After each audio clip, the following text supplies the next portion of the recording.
Itu pengakuan bahwa Habib Rizik adalah tokoh besar. Gitu ya? Yes. Indirect kalau Inggris bilang indirect kata Belanda, indirect pengakuan, ya kan, sadar atau mereka tidak sadari mengalahkan pasukan inti daripada segala inti, ya kan, membunyikan sirene selama 2 menit di Petamburan, itu sebuah pengakuan. Sebenarnya di dalam sebuah pengakuan bahwa ini tokoh yang berbahaya atau tidak berbahaya kan, itu tokoh yang cukup. Jadi menurut saya apa bisa semudah itu menjamah Rizik, menjamah Anies Baswedan? Kalau bisa semudah itu, hadiah dari penghargaan internasional mengalir ke dia. Ini makanya lihat politik itu dari helikopter, ya kan? Jangan lihat politik dari bawah. Kepala dongak ke atas tuh, leher pegel, akhirnya dikrokin pakai gobangan. Jangan. Gobang itu uang perak gitu? Iya, 2,5 sen. Oh, 2 sen. Gobangan. Iya, satu jangan. gobang itu 2,5 sen. Itu bukan sembarangan tokoh-tokoh itu. Anda jangan lupa waktu Jokowi diusung-usung kan dia jadi Man of the Year majalah Time. Iya. Jadi jangan diabaikan itu. Anies mendapat penghargaan internasional, jangan diabaikan. Habib Rizik mendapat perhatian internasional, jangan diabaikan. Artinya mereka tokoh yang diperhitungkan. Iya. Seperti Jokowi ketika jadi Man of the Yes. Year. Time itu mesti mengerti itu kita. Ya kalau partainya dungu, itu gimana? Ya kan kita tergantung dari kondisinya. Kalau dia dungu dan kita nggak bisa melarang, lu jangan dungu, ya nggak bisa. Itu dungu adalah hak asasi yang harus kita hormati. Itu hak asasi partai. Ya kan kalau dia dungu terus kayak begini, udah gitu dia doyan korupsi, muncul TNI, apa persoalannya? Itu adalah alternatif. Artinya politik sipil ini harus jangan dungu. Nggak boleh dungu. Dan jangan korupsi. Jangan korupsi. Kalau dia mau bertahan dalam kepemimpinan politik Indonesia. Kalau dungu kan hak asasi manusia, korupsi enggak dong? Oh nggak boleh. Kalau dungu hak asasi dia merawatin seumur umur, kita mau bilang apa? Ya kan? Dungu itu apa deh? Kalau dalam politik? Dungu dalam politik, ya dungu, nggak ada istilah khusus, ya kan? Ya, maksud saya contohnya apa? Misalnya kedunguan partai politik sekarang ini apa? Dia punya hak mengkritik kok dia nggak lakukan, dia punya hak pengawasan dia nggak lakukan. Oke.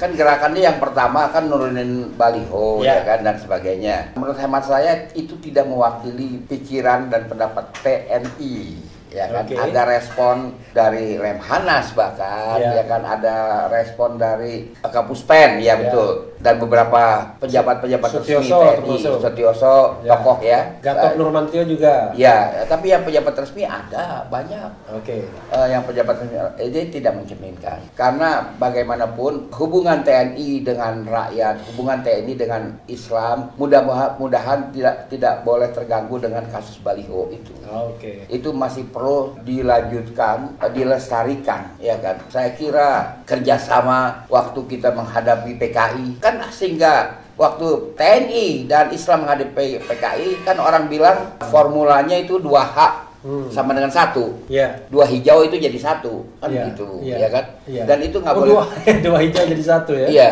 Dan 2 hijau yang jadi 1 ini nggak boleh terganggu oleh apa yang dilakukan oleh saudara Maijen Dudung Abdurrahman pada peristiwa Petamburan.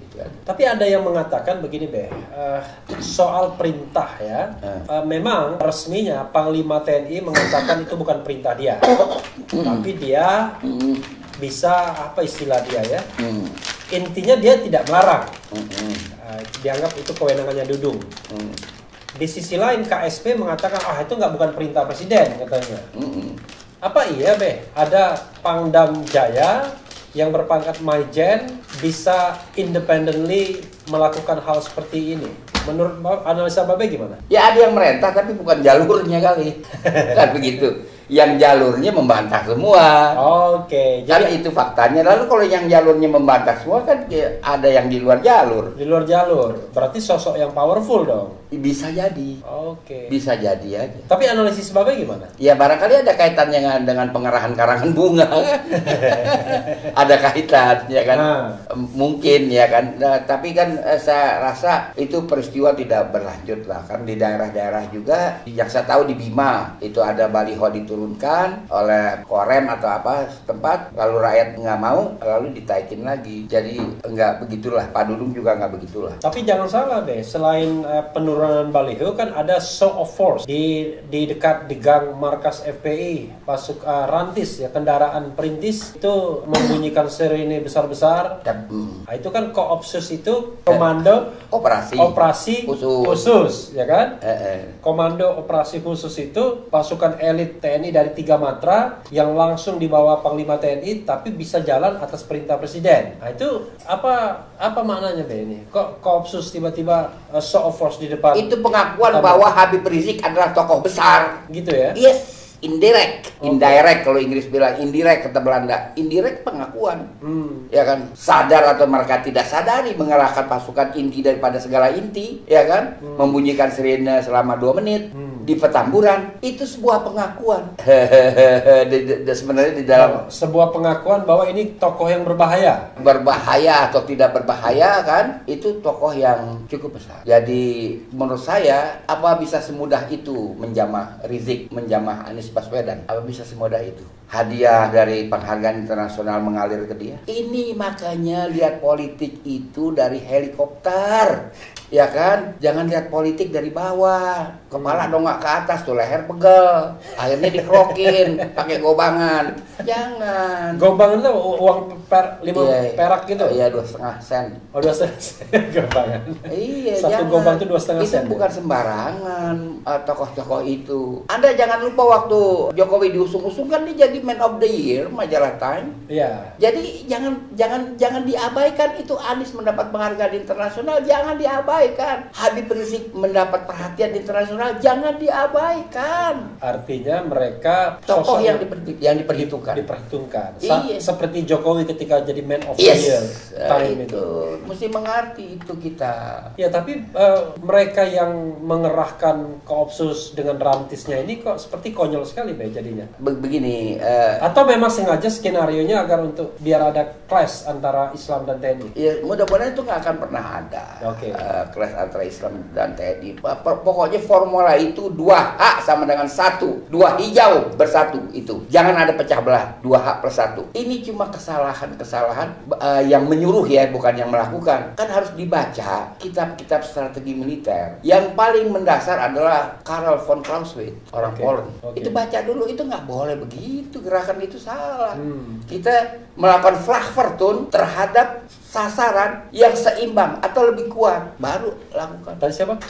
Karl von Clausewitz. Orang Polandia. Orang Poland. Ya, tapi begini Be, kalau saya misalnya sekali lagi ya, saya misalnya orang yang sedang berkuasa dan saya kelompok, katakanlah ya, karena kita bicara politik kelompok kiri kanan, tengah kiri. Iya. Saya nggak mau dong melihat TNI dan Habib Rizik harmonis, karena kalau harmonis nanti terus membesar nih tokoh ini dan bisa take over kekuasaan suatu saat dengan cara damai dan melalui election mungkin. Ya itu bisa satu pikiran. Kenapa nggak positive thinking? Ini jadi elemen yang bisa kerjasama. Kalau pagi-pagi belum apa-apa ya kan, udah menganggap ini musuh-musuh semua, ya susah. Akhirnya kita kagak bisa tidur, ya kan? Positive thinking aja. Karena diantara elemen kekuasaan atau kekuatan negara ini yang kelihatannya netral saja selama ini kan TNI Be. Iyalah. Kalau yang lain-lainnya kan ibaratnya sudah disedot ke istana. Tapi TNI kok kagak bisa disedot nih kayaknya. Padahal pimpinannya juga kesedot. Tapi TNI secara umum kan relatif netral. Oh enggak, tetap ya sabta margais istilahnya. Itu kita sangat menghargai dan saya kira kita jangan gampang salah paham gara-gara insiden sirene di Petamburan lalu kita berpikir lain tentang TNI. Jangan. TNI itu adalah kita punya rekanan, kita kita punya sahabat. Kepada kawan-kawan ya, jangan salah paham. Tapi Babe tadi bilang rekanan tuh kayak bisnis lah gitu. Iya. Kita punya rekanan. Kita punya rekan lah. Kalau rekanan bisnis. Iya, itu aja. Tapi Babe khawatir nggak TNI ini mau mencoba lagi masuk ke wilayah politik, Be? Setelah secara resmi diselesaikan zaman reformasi, kemudian tidak lagi ada di MPR-DPR sejak 2004 ya, setelah pemilu 2004. Ya kalau partainya dungu, bagaimana?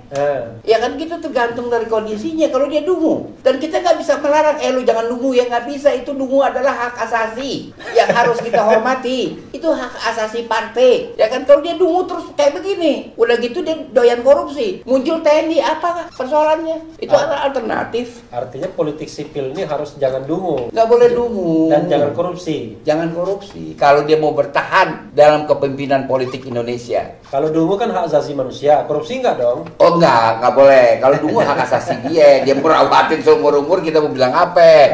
Ya kan? Dungu itu apa, Be? Kalau dalam politik? Dungu dalam politik, ya dungu, nggak ada istilah khusus, ya kan? Ya, maksud saya contohnya apa? Misalnya kedunguan partai politik sekarang ini apa? Dia punya hak mengkritik kok dia nggak lakukan, dia punya hak pengawasan dia nggak lakukan.